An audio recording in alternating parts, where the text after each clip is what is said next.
normaalina site eläväni. Hei possu, voiks mä elää ite elämäni? Ai mitä tärisen, onko juomas? Hermostuttaa vähän epäilevä Tuomas. 2-metrinen nahkapää tummis haalareis. Vihanen kaalia, vyöl ase arsenaali, joka toimii. Rutiinilla hyvin ajavan joukosta poimii ja valmiina toimii. Jos tulee vastaan normaalista poikkeavia jannuja, etti möyhypäitä ja piripannuja. Kyl sekin otti viinaa nuoruuden kuumeisiin, mut ei ikin koskenu huumeisiin. Sen verran periaatemies ja hemmetin tarkka katse mun otsa hies.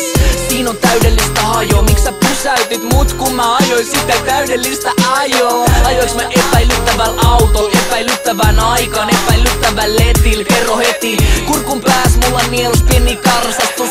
Aita oli kiva rutiinitarkastus.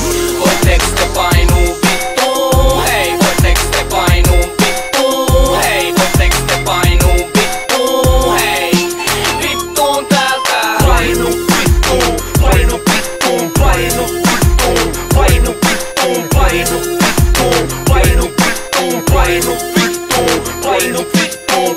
Kaiken näköisiä, kävelet iä seurauksia. Katso mua mitä sinä, Henri, mikä meininki? Oot sä vittu sekasi, ku et oo niinku ennenkin. Hei hei hei, ensinnäkin mä en ole Henri ja sä et oo mun frendi. Ja miten niin ennenkin? Kuka vittu sä ees oot? Onks meillä jotain yhteistäkin? Painu vittun pelle, mistä mä ees tunne sut? Ok, pyhi se, samoin kuin mun numero. Mitä mä voin sanoa? Mitä en ois jo sanonut? Mä oon kaiken sanonut, niin vittu antaa olla. Sä voit jatkaa tollain, me ollaan jo täällä ja pysytään. Jos tarvit ohjeita, tuu kysymään 1.